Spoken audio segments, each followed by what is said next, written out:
Welcome to Democracy Now!, democracynow.org, the War and Peace Report. I'm Amy Goodman. Ukraine has seen its worst violence since a ceasefire was brokered to end months of fighting in February.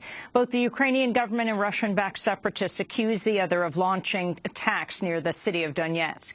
At least 15 people were killed, including civilians. Ukrainian President Petro Poroshenko has warned of a colossal threat that hostilities might resume.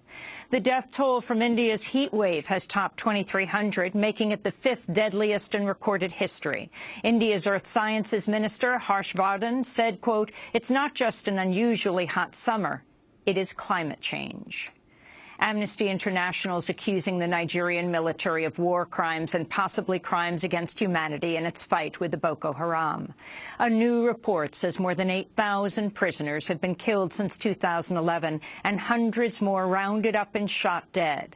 Amnesty's Anna Neistat said top commanders should be held responsible. This report presents cases of extrajudicial executions, massive deaths in custody, torture, enforced disappearances, and massive arbitrary arrests.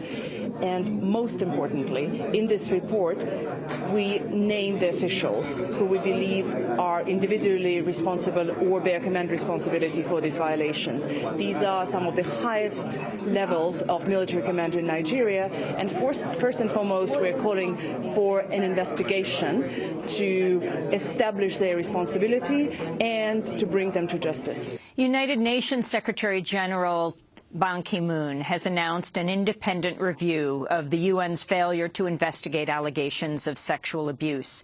French soldiers reportedly raped children who they were supposed to be protecting in the Central African Republic. Even after the exploitation was brought to the attention of senior UN officials, the UN never reported it to French authorities, nor did it do anything to immediately stop the abuse. UN spokesperson Stéphane Dujarric announced the probe. The Secretary-General is deeply disturbed by the allegations of sexual abuse by soldiers in the CAR, as well as allegations on how this was handled by the various parts of the UN system involved. His intention in setting up this review is to ensure that the United Nations does not fail the victims of sexual abuse, especially when committed by those who are meant to protect them. You can go to democracynow.org for more on this story.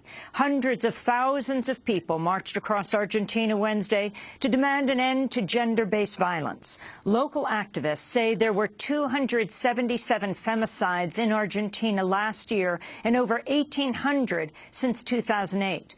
A massive crowd surrounded the National Congress in Buenos Aires, along with marches in dozens of cities. Similar protests were also held in Chile, in Mexico, and in Uruguay. Prosecutors say a man shot dead by law enforcement in Boston this week was involved in a plot to behead police officers. Agents had been monitoring 26-year-old Usama Rahim as part of a terrorism probe when they say they overheard him talking about beheading an officer. Rahim was shot dead after allegedly lunging at two officers with a knife. On Wednesday, a relative of Rahim's, identified as David Wright, was arrested and charged with conspiracy. Anonymous officials say Rahim became radicalized by online jihadist sites and was inspired by the self-proclaimed Islamic State. Briefing reporters, Boston Police Commissioner William Evans said he had been under 24-hour surveillance. This guy required 24/7 surveillance, so we thought the threat was severe enough that we had to approach him. We never expected what happened, but you know, hopefully it will all come out later so there's a better understanding of the level of threat, but I can't go into anything more than, you know, it was a very serious threat, and that's why we didn't take it lightly. North Carolina lawmakers have approved a bill that would impose a 72-hour waiting period on women seeking abortion. Republican Governor Pat McCrory says he plans to sign it into law.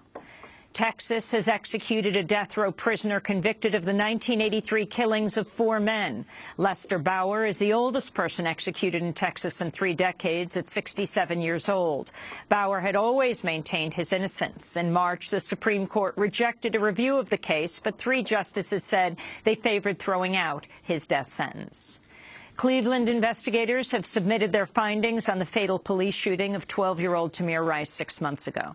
Tamir was playing with a toy replica gun when an officer drove up to the park he was in and shot him dead within seconds.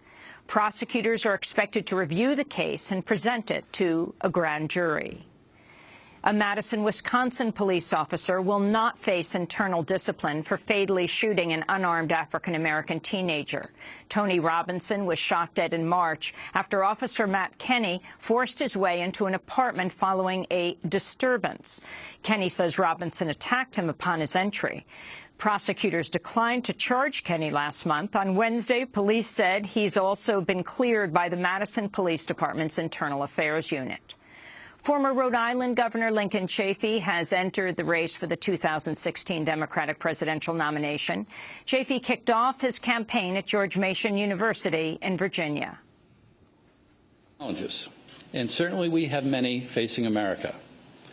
Today, I'm formally entering the race for the Democratic nomination for president. Thank you.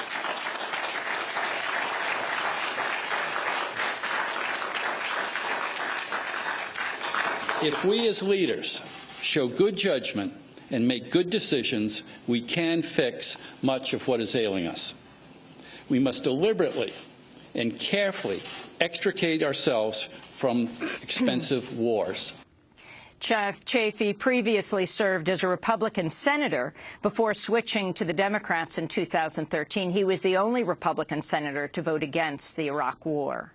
And those are some of the headlines. This is Democracy Now!, democracynow.org, the War and Peace Report. I'm Amy Goodman. And I'm Nermeen Sheikh. Welcome to our listeners and viewers around the country and around the world.